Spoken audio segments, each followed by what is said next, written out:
반갑습니다. 5월 14일 금요일 공개방송 시작하겠습니다. 오늘 코스피 종합지수가 1% 상승 마감이 됐고 코스닥 지수도 1.57% 상승 마감이 됐습니다. 코스피 업종 차트를 살펴보면 월요일날 사상 최고 종가를 찍은 날 하락할 가능성이 높다라고 설명을 드렸었죠. 예상했던 것처럼 3일 동안 큰 폭으로 하락이 나와줬고 전일날 60일 이평선에서 지지를 받았다는 것을 확인을 할 수가 있습니다. 오늘은 기준선 아래와 60일선에서 마감이 됐다는 것을 확인을 할 수가 있습니다. 기준선을 돌파를 못하면 주가는 또다시 밀릴 수가 있기 때문에 반드시 확인을 하시고 대응하시길 바랍니다. 코스닥의 경우에도 전일날 가까스로 120일선에서 마감을 시켰고 오늘은 상단 60일선에서 저항을 받았다는 것을 확인을 할 수가 있죠. 마찬가지 기준선을 돌파를 못하면 하락이 나올 수가 있습니다. 현재 차트로 봤을 때는 3일 동안의 하락에 의한 기술적 반등일 가능성이 굉장히 높아 보입니다. 삼성전자의 경우에는 2.04% 상승 마감이 됐고 전일날 120일 이평선을 이탈한 이후에 오늘 상단 120일선에서 저항을 받고 마감이 됐죠. 삼성전자의 오늘 수급을 살펴보면 주가가 2%나 상승을 했는데도 불구하고 외국인과 기관들은 양 매도로 대응을 해줬습니다. 특히 연기금에서는 계속해서 매도로 이어가고 있죠. 코스피 업종별 투자자 순 매수도 살펴보겠습니다. 오늘도 외국인들은 순 매도로 대응을 했고 개인들과 기관에서는 매수로 대응을 해줬습니다. 운수 창고와 금융업, 보험 섹터에서 가장 많은 매도가 나왔다는 것을 확인을 할 수가 있고 외국인들의 경우에는 전기 전자 섹터에서 가장 많은 매도가 나왔다는 것을 확인을 할 수가 있습니다. 반면 의약품과 유통업 섹터에서는 외국인과 기관들이 양 매수로 대응을 했다는 것을 확인을 할 수가 있죠. 코스닥의 경우에는 외국인과 기관들이 양 매수로 대응을 해줬고 IT 종합 섹터를 비롯한 대부분의 섹터에서 매수로 대응을 했다는 것을 확인을 할 수가 있고 음식료, 담배 업종에서는 양 매도가 나왔다는 것을 확인을 할 수가 있습니다. 코스닥은 전반적으로 수급이 좋았습니다. 외국인들의 선물 누적 포지션도 전일날 마이너스였다가 오늘 플러스로 전환을 시키고 마감이 됐습니다.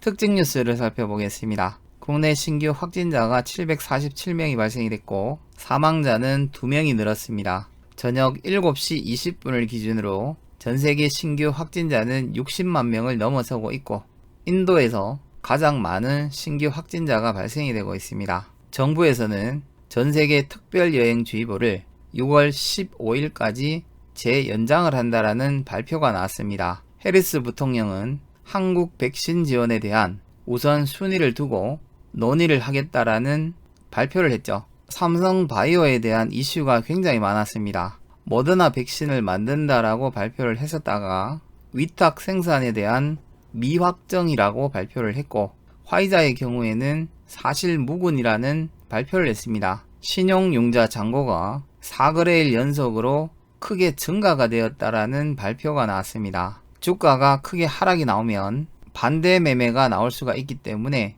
현금으로만 매매하실 것을 권장드립니다. 전 세계 목재 생산이 급감을 했고 러시아산 목재 같은 경우에는 56%가 급등을 했다라는 발표가 나왔습니다. 증권가에서는 우드 쇼크라고 불리고 있죠. 현대차와 기아는 17일부터 18일 동안 공장 가동 중단을 한다라는 발표를 했습니다. 반면 미국에서는 8조 4천억 규모의 대규모 투자를 한다라는 발표를 했었고 현지 생산을 한다라는 발표가 있었습니다. 오늘 차기 대권 여론조사에서 이재명 도지사가 윤석열을 제치고 가상 대결에서 처음으로 승리를 했습니다.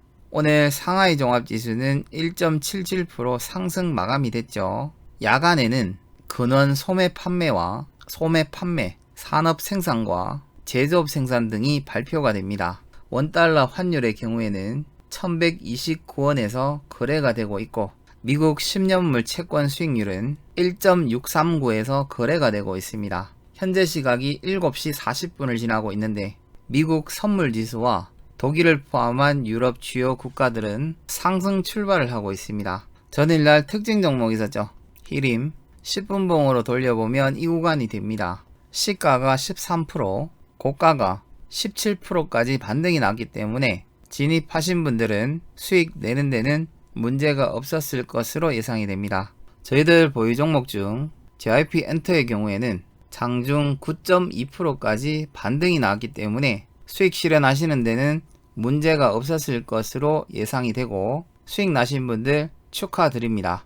5월 17일 월요일 특징 종목은 이재명 관련주인 오리엔트 전공입니다. 주말 동안 어떠한 테마가 상승할지 알 수가 없기 때문에 월요일날 시장 확인을 하고 대응하시길 바랍니다. 다음주 관심 섹터는 자동차 부품 섹터입니다. 대표적으로 안전한 종목들로는 현대모비스, 현대위아, 만도, SL 정도가 될 것으로 예상이 됩니다. 현대차 그룹은 8조 4천억대 규모의 투자를 단행을 한다라는 발표를 했었고, 전기차를 미국 현지에서 생산을 한다라는 발표가 나왔었죠.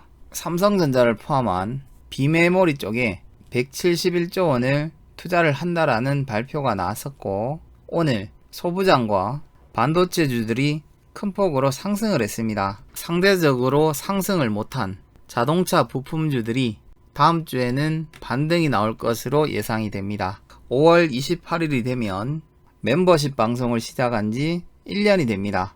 1년 동안 공식 추천 종목에서는 손절 나간 종목이 단 한 종목도 없었습니다. 이유는 간단하죠.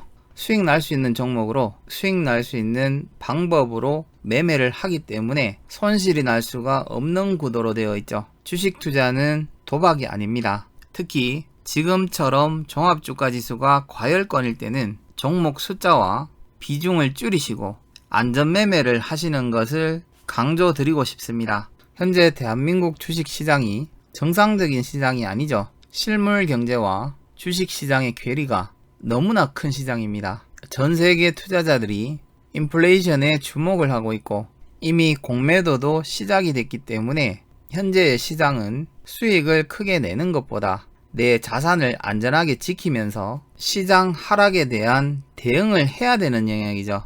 그렇게 대응을 하다 보면 자연적으로 계좌는 불어나게 되어 있습니다. 멤버십 회원님들은 전부 다 공감하실 거라고 예상이 됩니다. 일런 매매를 하지 마시고 항상 이기는 매매를 안전하게 하시기 바랍니다. 영상이 도움이 되셨다면 구독과 좋아요 꼭 부탁드리고, 여러분들의 구독은 공개방송 영상 제작과 종목 발굴하는 데 있어서 가장 큰 힘이 됩니다. 한 주 동안 수고 많으셨고 다음 주도 성공 투자 될 수 있기를 기대해 보겠습니다. 수고하셨습니다.